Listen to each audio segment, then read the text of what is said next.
Bienvenue à bord. Le commandant, les officiers et l'ensemble de l'équipage se tiennent à votre disposition pour vous garantir une croisière sûre et agréable. Veuillez regarder attentivement ce petit film consacré à la sécurité.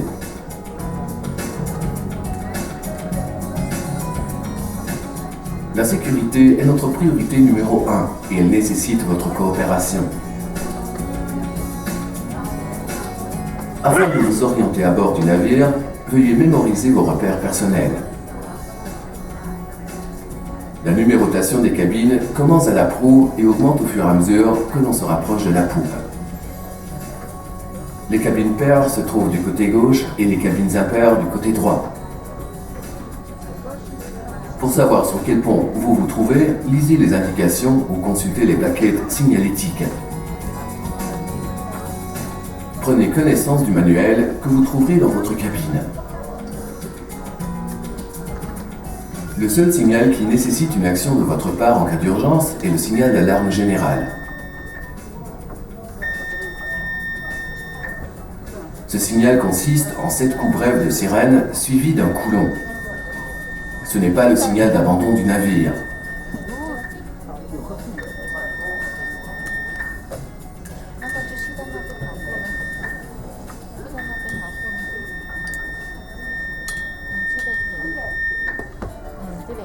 Il signifie qu'il faut rallier les points de rassemblement.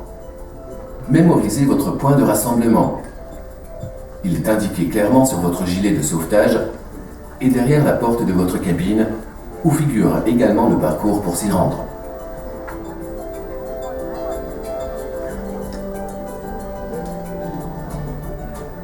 Rendez-vous dès que possible à votre point de rassemblement et vérifiez le parcours depuis votre cabine.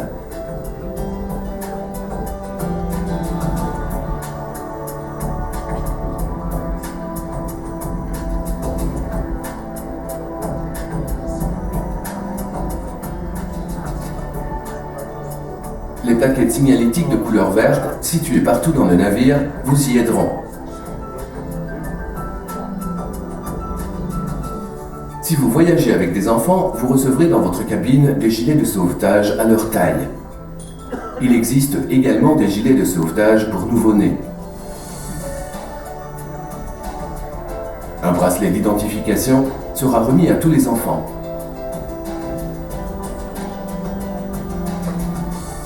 Si vous avez des problèmes de mobilité et estimez avoir besoin d'assistance en cas de danger, veuillez en avertir le personnel d'accueil. En cas d'alarme générale, un préposé prendra soin de vous.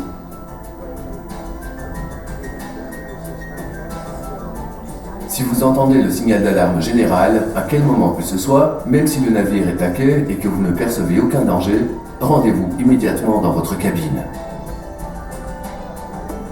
La clé de la cabine fonctionne toujours, même en cas de coupure d'électricité.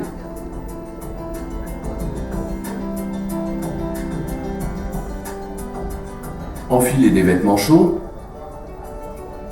des chaussures fermées et emportez vos médicaments habituels. Enfilez votre gilet de sauvetage. Suivez attentivement la démonstration. Soulevez votre gilet de sauvetage et enfilez-le en passant la tête dans l'encolure. Faites passer la ceinture dans le dos. Fermez la boucle et tirez pour que le gilet vous serre bien.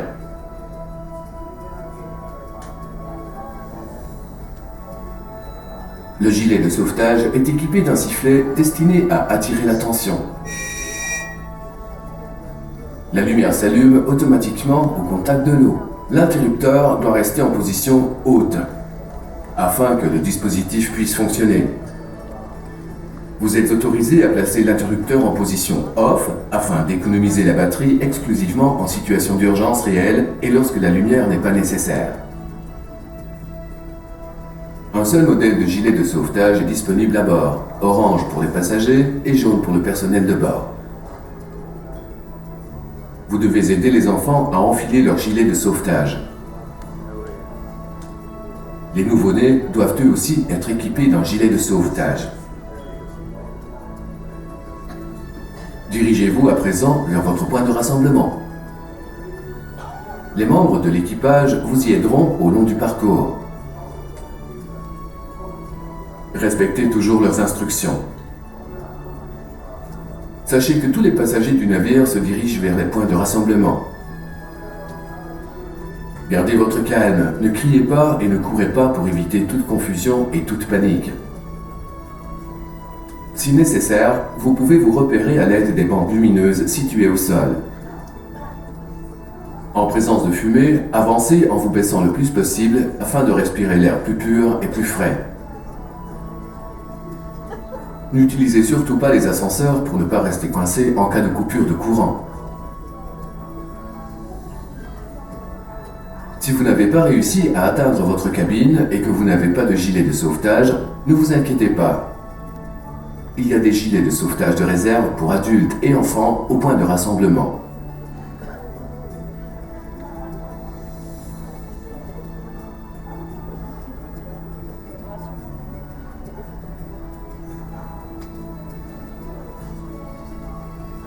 Une fois arrivés au point de rassemblement, tous les passagers devront produire leur carte Costa au personnel de bord chargé de faire l'appel. Des équipes spécialement formées partiront à la recherche des passagers manquant l'appel.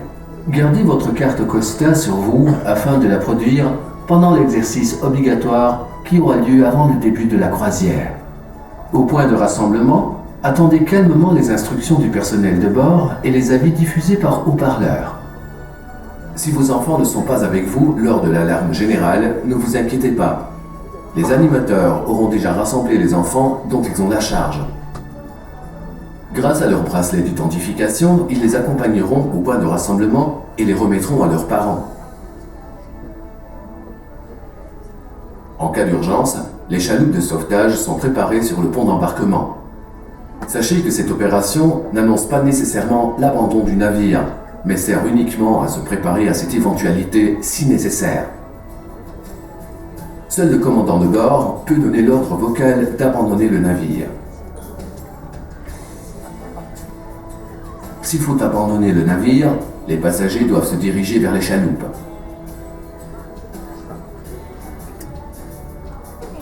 Suivez les instructions du personnel qui donnera la priorité aux femmes et aux enfants et fera monter les personnes handicapées en dernier afin d'en faciliter l'embarquement et le débarquement.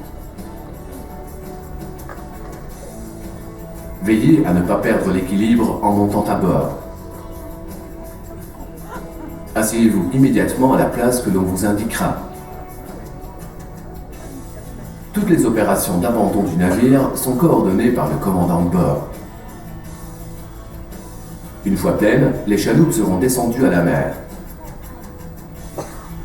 Elles resteront à proximité en attendant les secours organisés par le service de garde-côte mondial.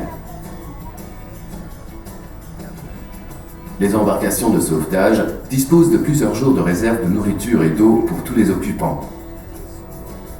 De plus, elles sont équipées de fusées et de dispositifs permettant d'améliorer la visibilité pour les secours.